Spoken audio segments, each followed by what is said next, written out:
At 3:17 p.m., the proposal stopped mid-sentence because his credit card was frozen. The same man who told me I was paranoid, emotional, imagining things, was secretly charging rent, a luxury SUV, jewelry, and a refinance attempt on our family home to a joint account he assumed I would never check.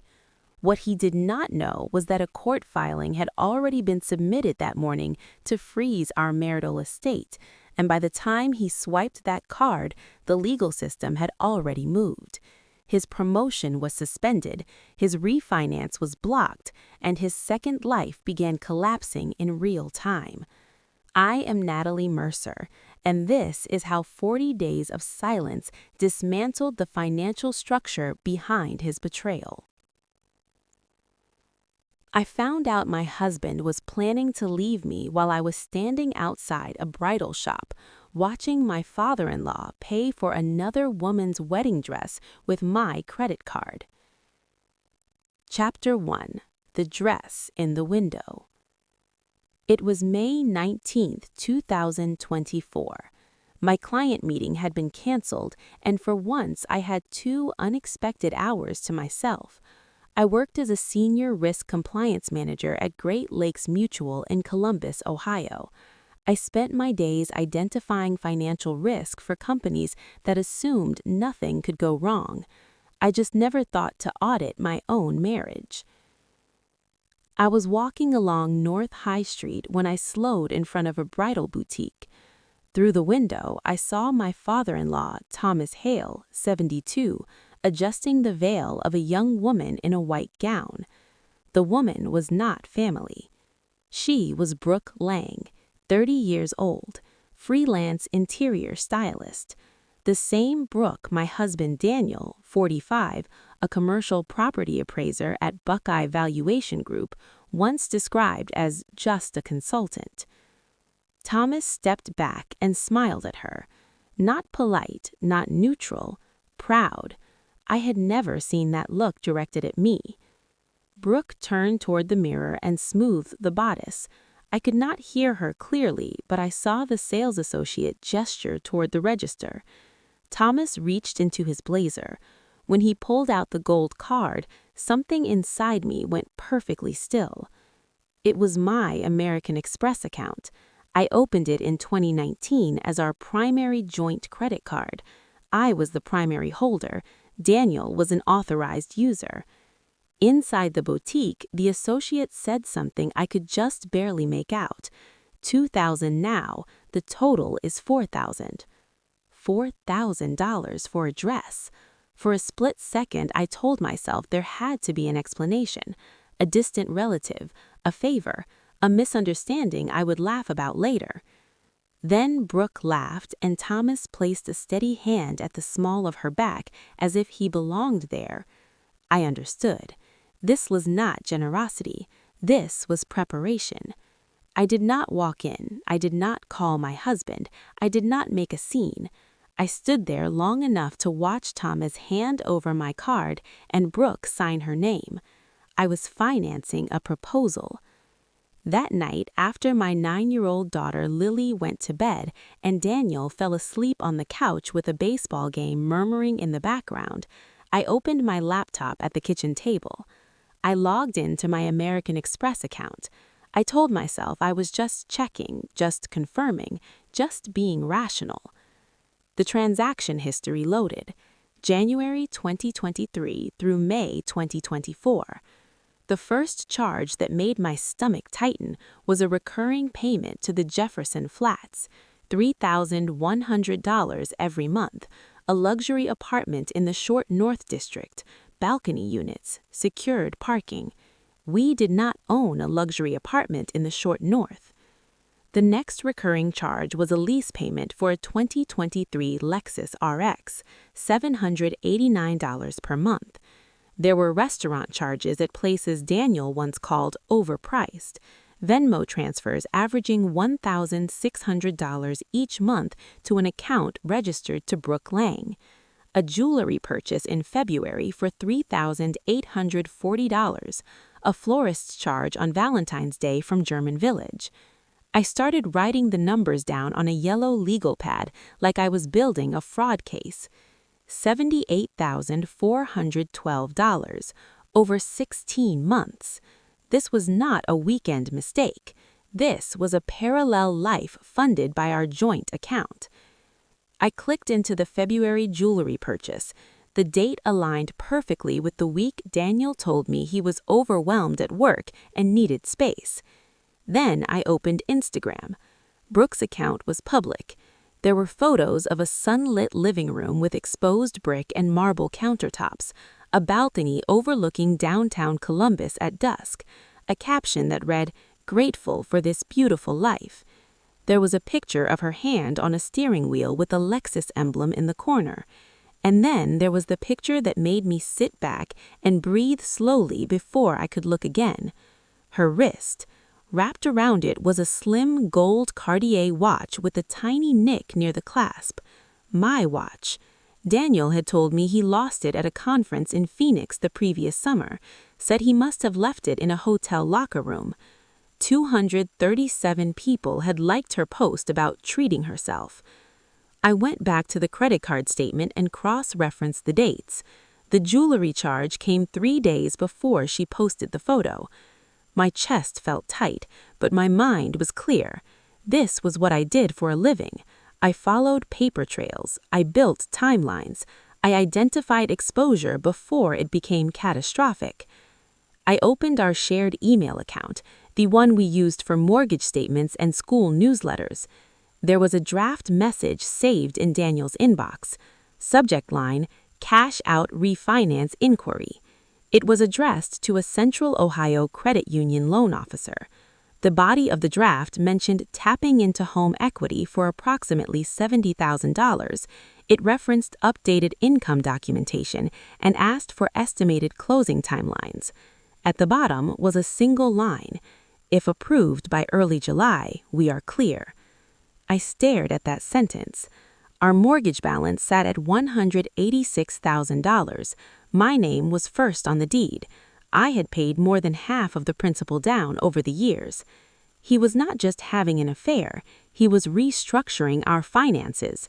There was a calendar invite scheduled for July 1st, consultation call with the loan officer. He was planning to extract equity before leaving. Daniel snored softly in the living room. The television screen had gone dark. The house we built together was perfectly ordinary. The most painful truth was not that my husband was sleeping with another woman. It was that he believed I would never notice. He believed I would keep paying the joint credit card bill, that I would never question the apartment, the lease, the flowers, the jewelry, that I would keep balancing our marital assets while he designed an exit plan in secret. Chapter 2. The System Around Him. The realization did not make me hysterical. It made me methodical. I went upstairs that night and looked at the framed photo from our wedding in Napa Valley. 13 years earlier, I was 28, convinced that love and stability were the same thing. We bought our house in Franklin, Tennessee in 2017, 2 years after our daughter Emma was born. The mortgage balance now sat just under $190,000. I earned $124,000 a year as a senior risk compliance director at Meridian Advisory Group. My husband, Grant Mercer, 46, earned around $150,000 at Apex Commercial Valuation. On paper, we were a low-risk household. In reality, we had been underwriting a second life. The next morning, I made breakfast as usual. Emma asked if she could bring cupcakes to school for a class birthday. Grant kissed the top of her head and said he had a property inspection in Knoxville. I smiled. "Drive safe." When he left, I opened his shared calendar and began cross-checking it against the credit card records. March 18th, Knoxville site visit from 9 to 4. At 1:32 p.m., there was a $3,000 charge at a jewelry boutique in Green Hills, Nashville. April 12th, claimed client dinner in Chattanooga. At 8 p.m., the card showed a charge at a rooftop restaurant in downtown Nashville. It was not sloppy, it was structured. Rent for the apartment posted on the 1st of every month, $3,200 to the Broadstone residences, the Lexus payment on the 5th, utilities tied to the same zip code, streaming services billed separately to that address. He had built a secondary household budget using our joint account. I drove to the jewelry boutique that afternoon. The sales associate recognized the date when I showed her the transaction. "Yes, I remember that purchase," she said. "It was picked up by an older gentleman, very polished. He said it was for someone special." My father-in-law, Leonard Mercer, 70, had been at our house for Sunday dinners for years. I did not need a description to confirm it. "So he came in person?" I asked. She nodded. "He signed for it." I thanked her and walked out into the parking lot, my breathing slow and controlled. That Sunday, we went to Leonard and Diane Mercer's house for dinner. They lived in a quiet subdivision outside Brentwood. The house was neat and staged, family photos aligned along the hallway. Halfway through dinner, Leonard leaned back in his chair and looked at me. "You work too much, Natalie. A man needs to feel like he is the center of something." I kept my fork steady. "I like my job." He smiled. "That is not what I meant." Grant laughed lightly. "Mom, pass the potatoes." Diane avoided my eyes. Later in the kitchen, I asked her quietly, "Did you know about the apartment in Nashville?" She froze for a second, then reached for a dish towel. "I do not get involved in your marriage," she said. "That is between you and Grant." It was not denial, it was strategic distance. 2 days later, I met my friend Sophia Martinez for coffee. Sophia was a forensic accountant who specialized in high-asset divorce cases. I spread the printed statements across the table. She scanned them in silence. "This is not emotional spending," she said finally. "This is asset concealment." The word hung between us. "He created a parallel budget," she continued. "Rent, vehicle, utilities, discretionary gifts. It's consistent. This is the pattern we see when someone is preparing to separate and wants control over marital property before filing for divorce." My pulse did not spike. It narrowed. "Could this be considered financial betrayal under state law?" I asked. "If the funds are marital and he failed to disclose them, yes, especially if there is written evidence of intent." Intent. I showed her the screenshot I had taken from his laptop, a message sent to Brooke, the woman from the bridal boutique. "Charging it to our card, she'll never check." Sophia exhaled slowly. That line alone tells a judge he knew the money was shared marital funds. It shows awareness. It shows concealment. I stared at the words again. "She'll never check." Later that evening, Emma sat at the kitchen table doing math homework while Grant scrolled through his phone. "Mom, are you and Dad okay?" she asked without looking up. "Why would you ask that?" I said gently. "You both seem quiet lately." Grant looked up quickly. "We're fine, sweetheart," he said. I forced a small smile. "We're just busy." Emma nodded, satisfied for now. After she went upstairs, I turned to him. "Do you ever feel like we're drifting?" I asked. He leaned back in his chair. "Every marriage changes, Natalie. You cannot expect things to stay the same forever." "Are you happy?" He hesitated, just long enough. "I'm trying to be." Trying? I watched him carefully. He was not afraid of losing me. He was afraid of being discovered too early. Over the next few days, I mapped everything. Leonard picking up jewelry, Diane staying silent, Grant crafting calendar entries that overlapped just enough to create plausible cover, Brooke posting photos that never revealed her exact address but always hinted at luxury. This was not an impulsive affair. It was coordinated infrastructure. The apartment was less than 15 minutes from Grant's office. The Lexus lease began the same month he started mentioning dissatisfaction at home. The Venmo transfers spiked right after our last anniversary. He had not fallen into another relationship. He had migrated into it. I sat at the dining room table one night with the legal pad filled with numbers and patterns. I realized I was not just confronting betrayal. I was confronting a system designed to transition him smoothly out of our shared life while preserving as much marital property as possible. And the most unsettling part wasn't that he had help, it was that he believed the system was airtight. Chapter 3. The 40 Days of Silence. The moment I realized he thought he was untouchable, I stopped reacting and started calculating. I chose a date. May 20th, 2024. 40 days. I circled June 28th on my calendar and counted backward, mapping each day like a case timeline. Strategy required structure. Emotion required discipline. On May 21st, during my lunch break, I walked into Riverstone Federal Credit Union in Franklin. I kept my voice calm when I spoke to the banker. I need to open an individual checking and savings account. Individual? She asked. Yes. Within 40 minutes, the account existed. Separate, quiet, mine. That night, while Grant showered, I logged into the payroll portal at Meridian Advisory Group and changed my direct deposit.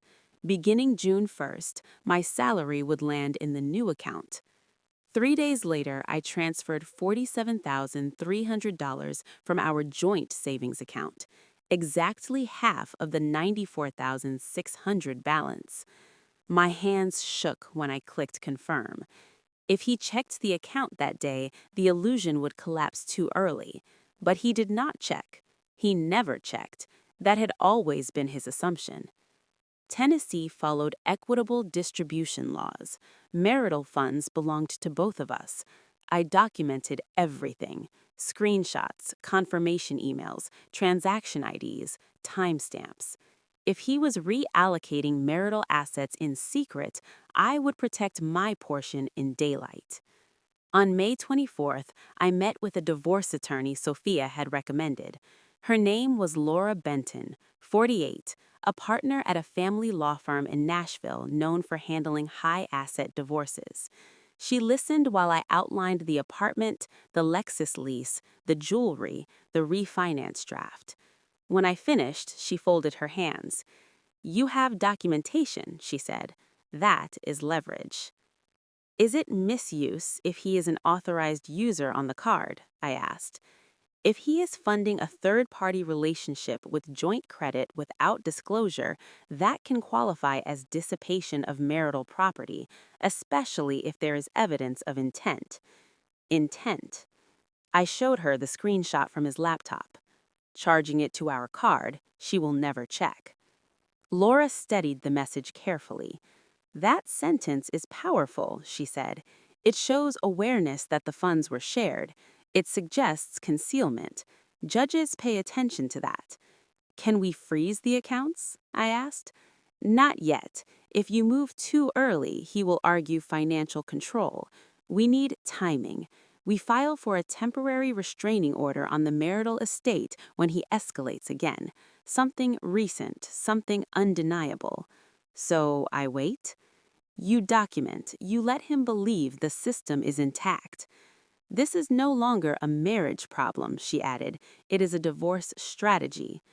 The word divorce no longer felt abstract. It felt procedural. I left her office with a clear sequence in my mind. 40 days. Filed the motion the morning of June 28th, canceled the credit access that afternoon, prevent the refinance before July 1st. That evening, I made dinner as usual. Emma talked about her upcoming recital. Grant scrolled through his phone. "Brooke and I might collaborate on a staging project next month," he said casually. "It could expand my client base." "That sounds promising," I replied. He watched my face carefully. "You are not bothered by that." "Should I be?" He smiled, reassured. Emma looked between us. "Are you and Dad okay?" she asked quietly. "We're fine," Grant answered quickly. I reached for her hand. "We're just busy." Later that night, I stood in our bedroom holding our wedding album. There was a photograph of us on a beach in California, wind in my hair, his arm wrapped tightly around me. For a moment, I almost walked downstairs and said, I know everything. I almost demanded honesty. Instead, I closed the album. 40 days. On June 2nd, I received a notification that Grant had updated the shared calendar.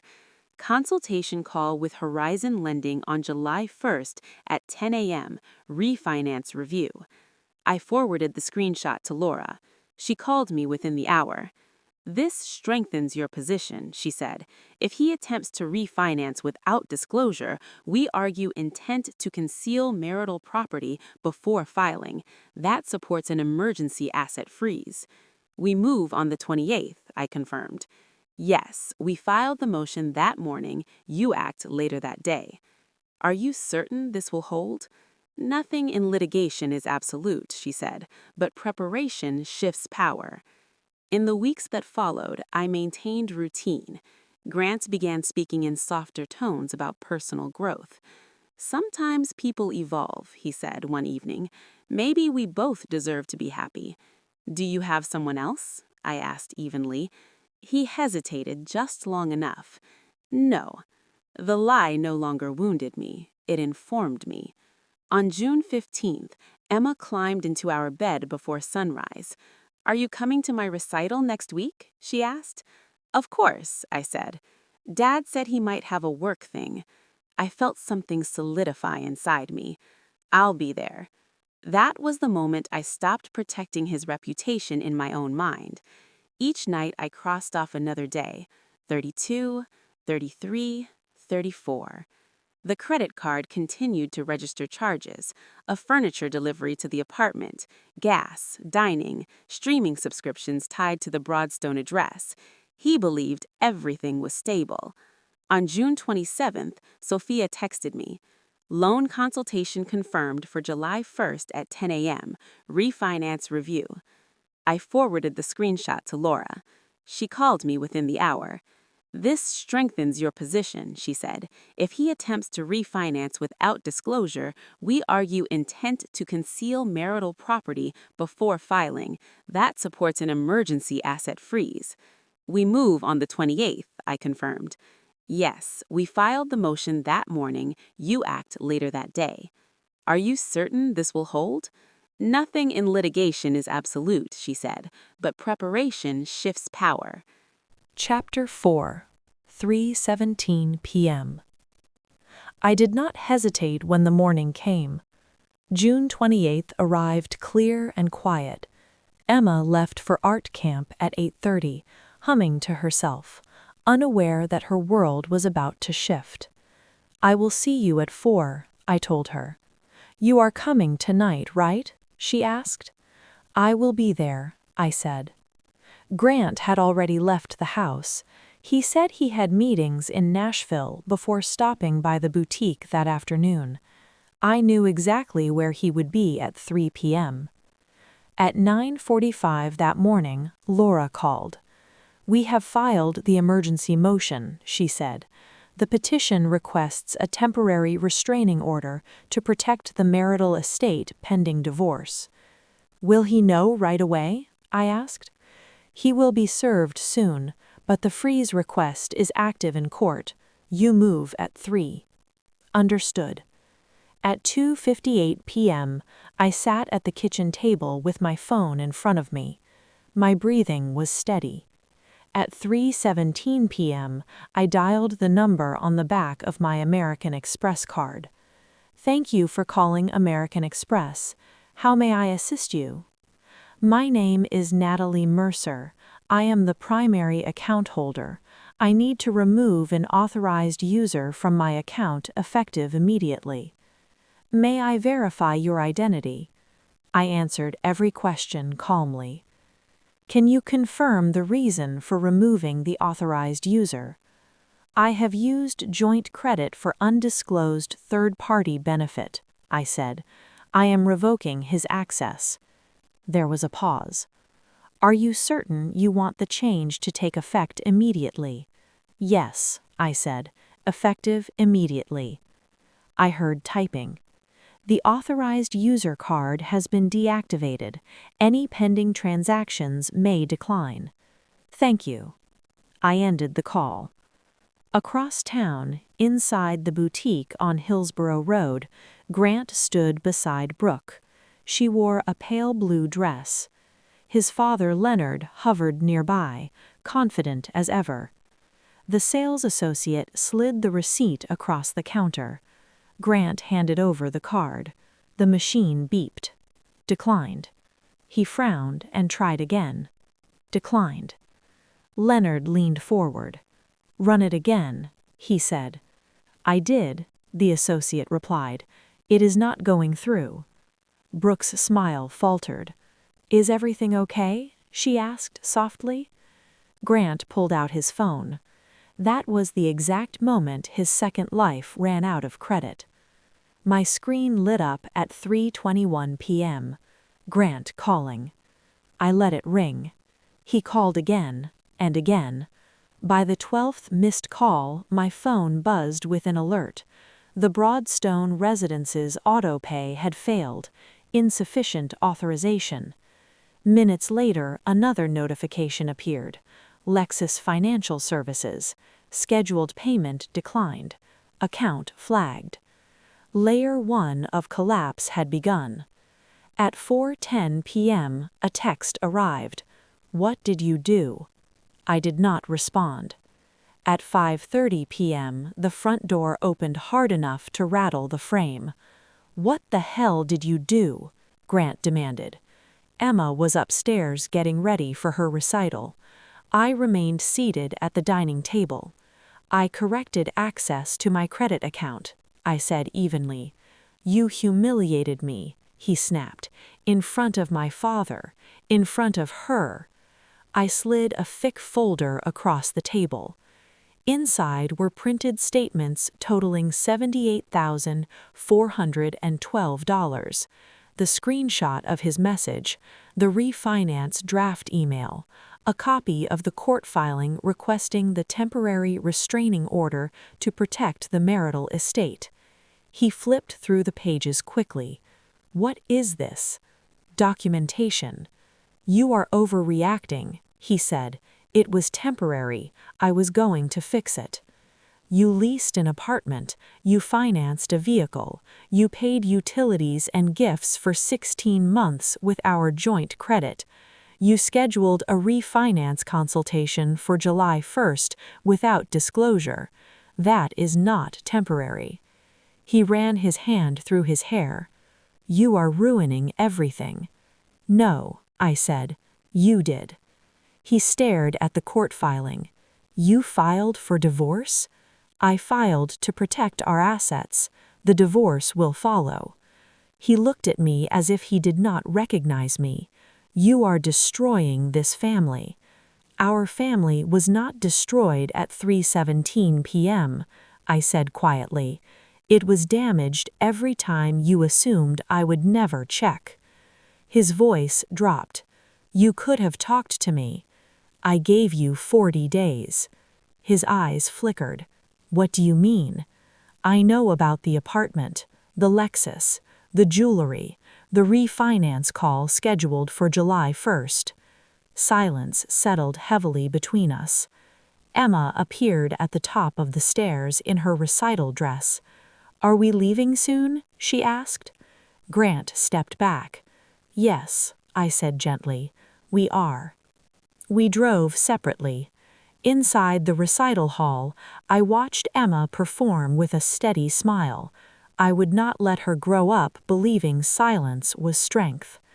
Later that night, after she fell asleep, my phone rang again. "Brooke." I answered. "What is happening?" she demanded. "The card declined. The apartment payment failed. The car company called." "You should ask Grant," I said. "He told me you agreed to the separation," she said, her voice trembling. "I never agreed to anything," I replied. There was a long pause. "He said you didn't care," she whispered. "I care very much," I said quietly. I ended the call. I returned to the kitchen and looked at the folder still open on the table. This was not about a proposal. This was about dismantling the financial structure that allowed it to exist. Chapter 5. Collapse and relief. The unraveling did not come with shouting or headlines. It came with emails, phone calls, and consequences that stacked quietly one after another. 3 days after the credit card was shut down, Grant received a call from Apex Commercial Valuation while standing in our driveway. He thought I could not hear him through the half-open door. "What do you mean internal review?" he said sharply. "It was a vendor relationship." There was a pause on the other end. No, it was not a conflict of interest. When he walked back inside, his expression had shifted. "They are reviewing my conduct," he said. "Someone raised questions about disclosure." "Did you disclose your relationship with Brooke to your firm?" I asked calmly. He did not answer. Within a week, he was placed on administrative leave pending an ethics investigation regarding undisclosed vendor involvement. His anticipated August promotion disappeared without ceremony. Layer 2 did not roar, it tightened. His father, Leonard, called the following Sunday. "What have you done?" he demanded. "I filed to protect my marital estate," I replied. "You embarrassed this family. You stood in that boutique while he tried to use my credit account for another woman's ring," I said evenly. Embarrassment began there. Silence lingered. "I did not think it would go this far," he muttered. "It went this far when he tried to refinance the house without disclosure," I answered. A few days later, Leonard's wife Diane called me quietly. "I suspected something," she admitted. "I did not want to lose my son."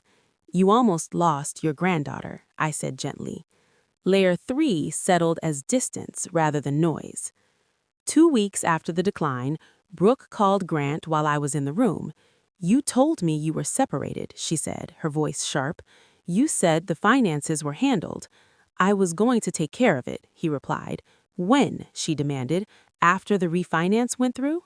The refinance never happened.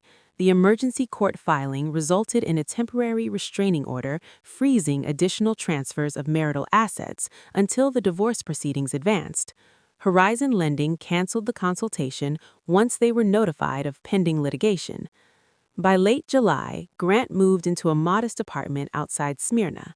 The luxury apartment lease was terminated early under financial strain.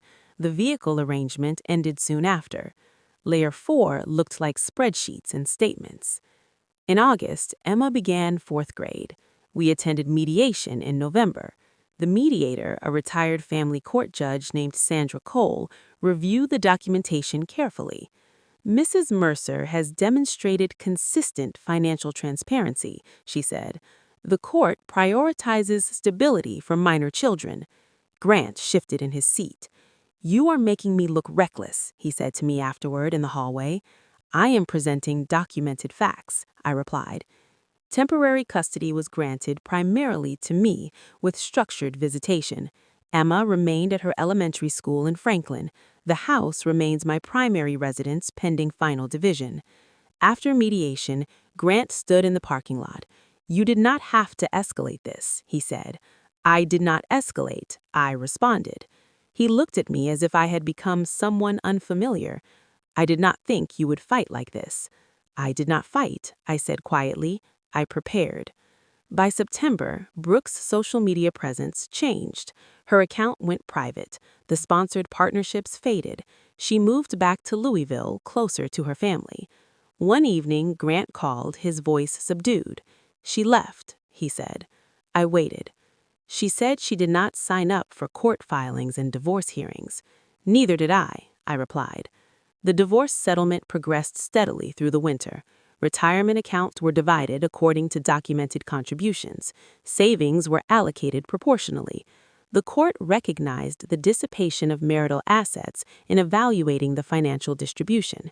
Nothing dramatic, just accountability. One evening in late August, after Emma fell asleep, I opened a can of deep ocean blue paint. It was a shade Grant once dismissed as too bold. I painted slowly, covering the beige walls that had absorbed years of quiet compromise. Each stroke felt deliberate. I was no longer adjusting myself to preserve someone else's comfort. In October, I took a short trip alone to the South Carolina coast. I walked along the water with no itinerary and no need to check my phone every few minutes. For the first time in months, I wasn't calculating. I was simply present. When I returned home, Emma ran into my arms. "Did you miss me?" she asked. "Of course," I said. "Are you sad about Dad?" she asked carefully. I considered the question. "No," I answered honestly. "I am steady." That word felt earned. The divorce finalized the following spring. The settlement reflected documented financial contributions and protected what remained of the marital estate. The child custody arrangement provided consistency and clarity. Grant complied with visitation schedules. He no longer argued about finances. He no longer assumed I would remain silent. One afternoon during a custody exchange, he said quietly, "I never thought you would go this far." "I never thought I would have to," I replied. When I look back now, I do not see a woman who destroyed a marriage. I see a woman who stopped subsidizing deception. I did not win a man back. I did not burn his life down. I dismantled a financial system built on the assumption that I would never check. And the feeling that followed was not triumph, it was relief. Relief that I no longer had to audit lies. Relief that my daughter would grow up seeing boundaries enforced. Relief that preparation had proven stronger than panic. If you've ever had to choose between confronting someone in anger or preparing quietly with strategy, which would you choose?